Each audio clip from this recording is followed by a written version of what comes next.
Strategi pembelajaran ekspositori merupakan sebuah strategi pembelajaran yang menekankan pada proses penyampaian materi secara verbal. Ekspositori merupakan kegiatan pembelajaran yang dibimbing oleh guru. Dalam kegiatan pembelajaran ini, guru menjadi pusat perhatian siswa ketika menyampaikan materi secara lisan. Selain dari itu, dalam kegiatan tersebut, guru juga mendorong siswa untuk berpikir kritis. Metode yang umum digunakan dalam proses pembelajaran ini adalah diskusi atau ceramah. Materi yang diberikan dalam strategi pembelajaran ini merupakan materi yang mempengaruhi kemampuan siswa dalam merefleksikan tanggapannya sehingga dapat memahami apa yang dikomunikasikan. Dalam hal ini, siswa perlu mengingat dan memahami pelajaran agar guru dapat memberikan rangsangan dan siswa dapat memberikan jawaban. Berikut ini merupakan pelaksanaan pembelajaran yang harus disiapkan oleh siswa, yaitu meliputi 1. Adanya persiapan, yaitu guru mempersiapkan siswa agar siap menerima pelajaran. Hal ini dapat dicapai dengan memberikan sugesti dan motivasi yang positif untuk memotivasi siswa agar menikmati pembelajaran dan mencapai tujuan pembelajaran yang ingin dicapai. Yang kedua, ada tahapan penyajian. Penyajian merupakan langkah yang paling penting dalam hal ini, karena pada saat inilah siswa akan dibekali dengan materi pembelajaran yang perlu mereka pahami. Oleh karena itu, guru harus membuat strategi penyampaian agar siswa mudah menyerap materi. Yang ketiga yaitu korelasi. Korelasi adalah suatu langkah dalam menghubungkan materi pelajaran dengan sesuatu yang berkaitan erat dengan siswa. Langkah korelasi dilakukan dalam rangka memberi makna pada materi, baik untuk melengkapi struktur pengetahuan yang diperoleh maupun untuk meningkatkan kualitas berpikir dan motorik siswa. Yang keempat yaitu menyimpulkan. Pada tahap ini merupakan tahap yang membantu siswa menyimpulkan dan memahami isi yang disampaikan oleh guru. Tahap menyimpulkan ini merupakan tahap yang sangat penting dalam strategi pembelajaran karena melalui tahap ini siswa akan memahami hakikat proses pembelajaran. Yang terakhir yaitu pengaplikasian. Pada tahap pengaplikasian, siswa dapat menerapkan ilmu yang telah diberikan sebelumnya. Tahap pengaplikasian ini merupakan tahap mendemonstrasikan kemampuan siswa setelah mendengarkan penjelasan guru. Langkah-langkah ini sangat penting dalam proses pembelajaran ekspositori. Karena melalui langkah ini, guru akan dapat mengumpulkan informasi tentang kemampuan siswa dalam menguasai dan memahami materi.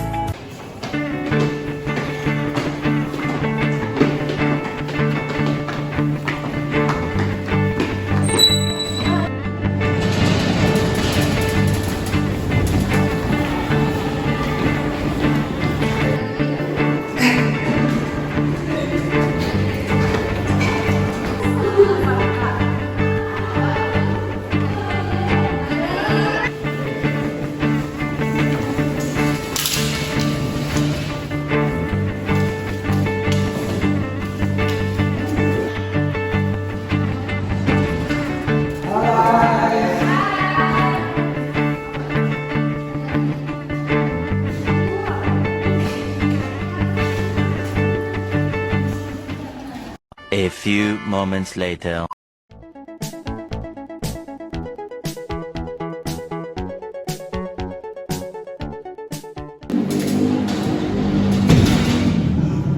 Assalamualaikum anak-anak.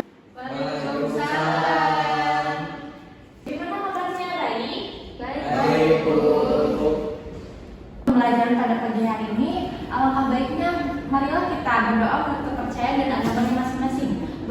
mulai. Berdoa selesai.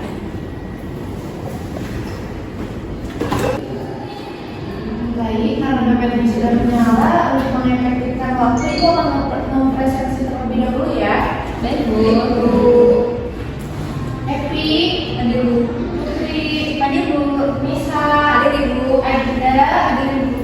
Reja, Hadir Bu. Rifki, balik ke toilet Bu. Oke, baik. Hadir ya, semua hadir. Hadir Bu.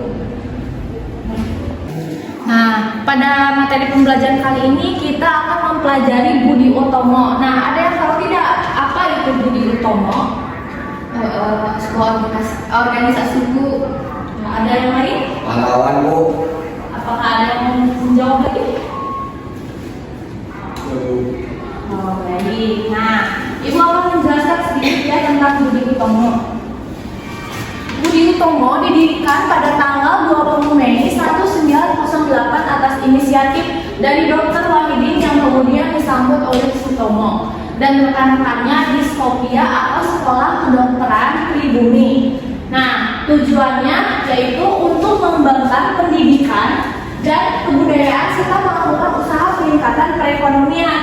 Nah, berdasarkan hasil kongres 3-5 Oktober 1908, Budi Utomo diketuai oleh Tirto Kusumo dari Karanganyar. Keanggotaan terbatas hanya suku Jawa, Bali, dan Lombok serta hanya bergerak dalam bidang pengajaran, pendidikan, dan kebudayaan serta tidak terlibat dalam politik praktis. Selanjutnya yaitu mengenai latar belakang berdirinya Budi Utomo. Nah, adanya gagasan dari Dr. Wahidin Sudirohusodo tentang perlunya memperluas dan meningkatkan pendidikan bagi bangsa Indonesia yang kemudian diperluas oleh para mahasiswa Skopje. Nah, ada pun pendirinya yaitu para mahasiswa Skopje di Jakarta yang berdiri pada tanggal 20 Mei 1908. Budi Utomo adalah organisasi modern Indonesia yang pertama yaitu ketuanya Sutomo. Nah, tujuannya yaitu untuk mencapai kemajuan dan meningkatkan derajat bangsa. Nah, adapun tujuan Budi Utomo, apakah ada yang tahu tujuannya apa? Tidak Ibu.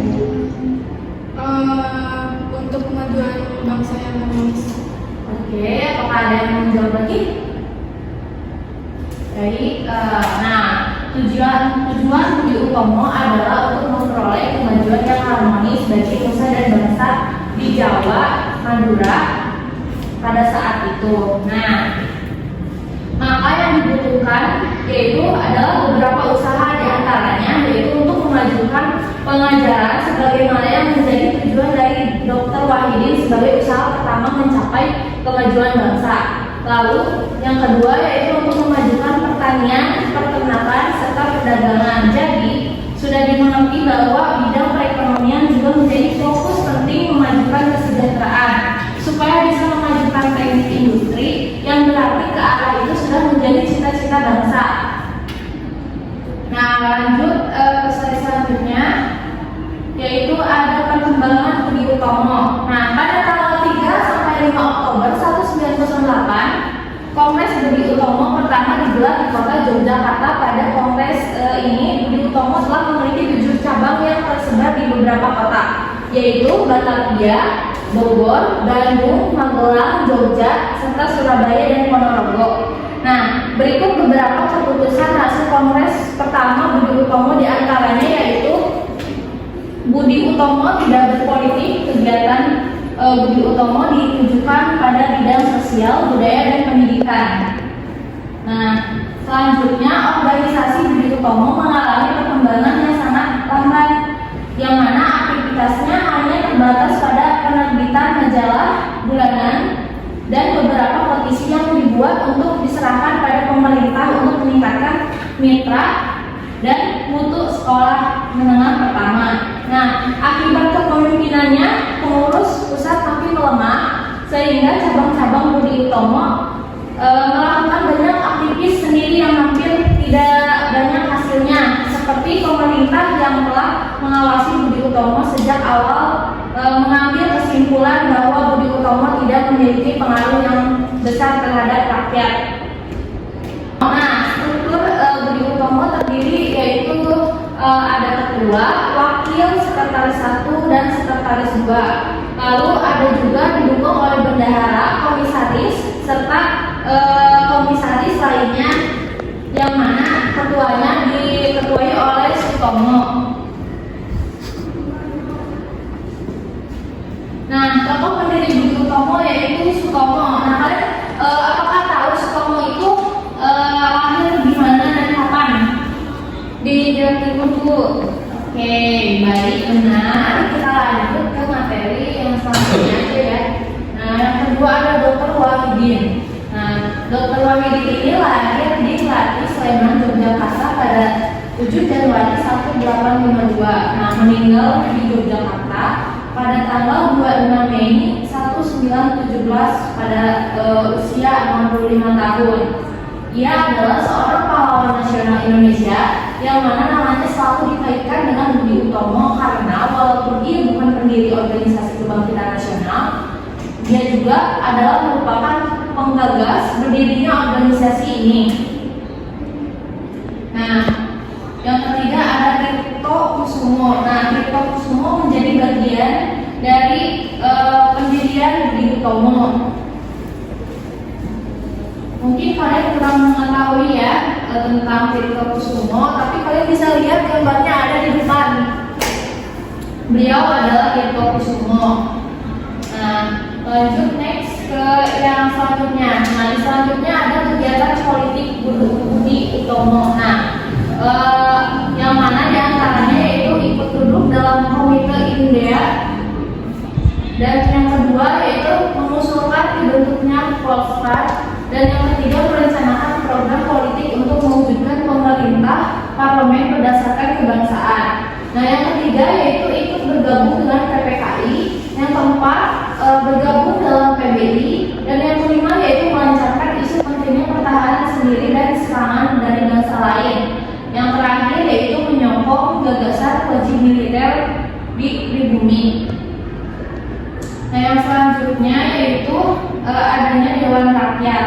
Nah, diambil dari bahasa Belanda dan secara harfiah berarti Dewan Rakyat yaitu semacam Dewan Perwakilan Rakyat Hindia Belanda.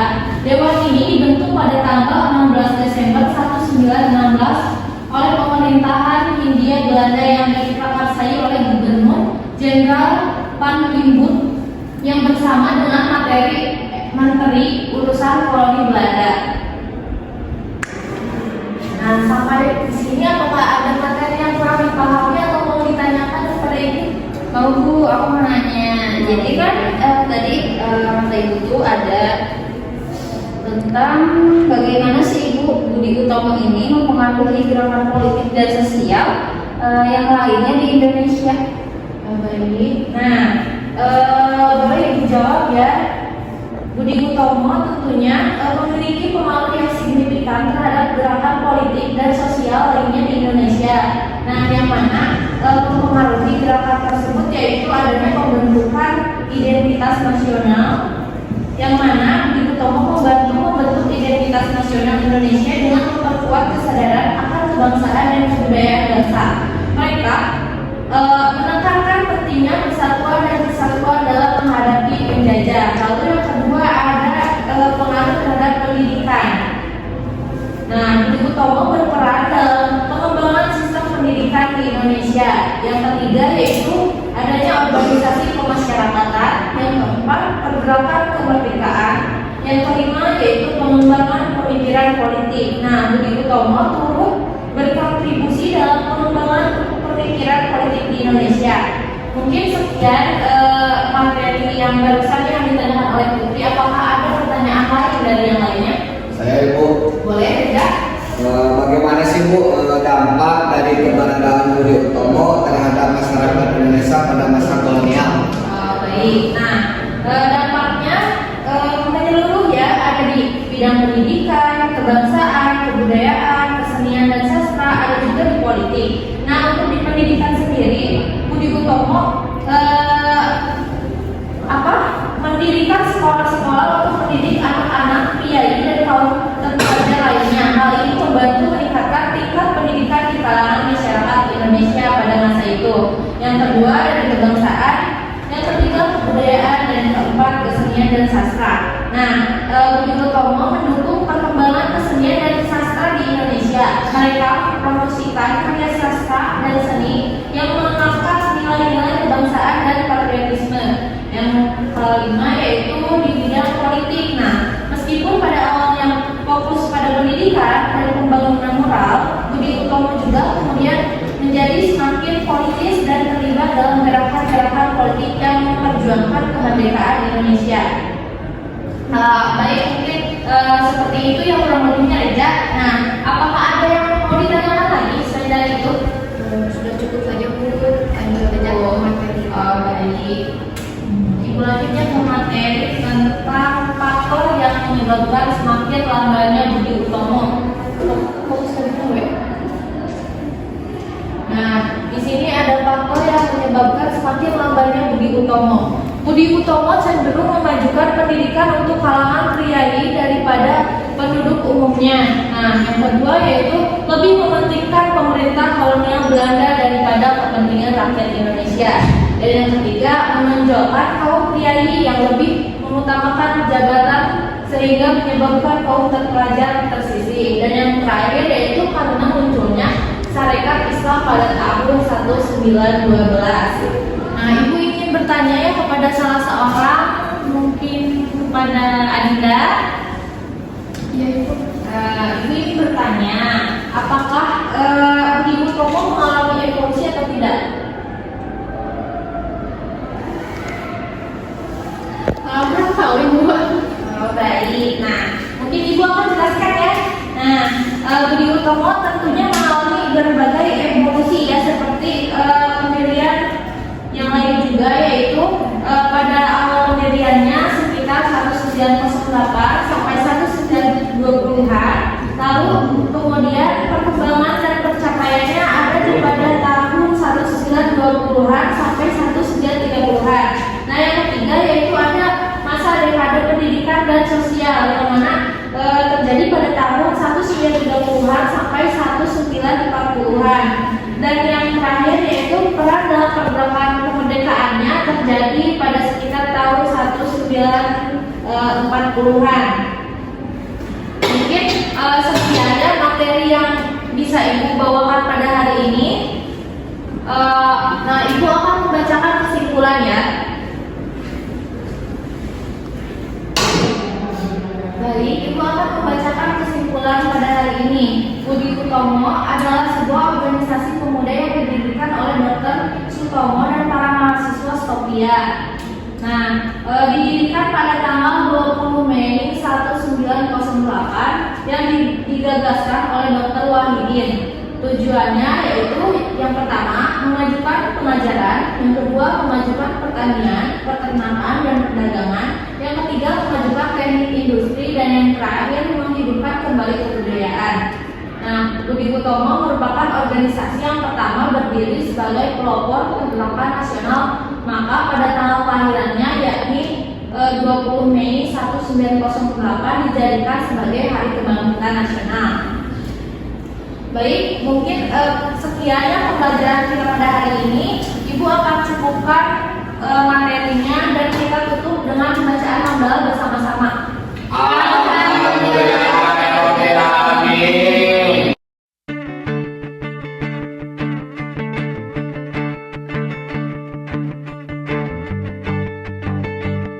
Assalamualaikum. Waalaikumsalam. Makasih, Bu.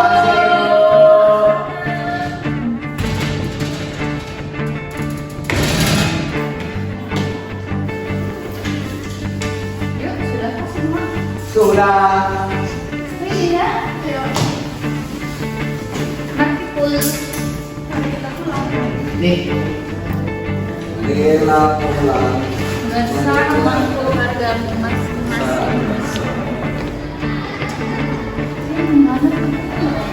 Oke.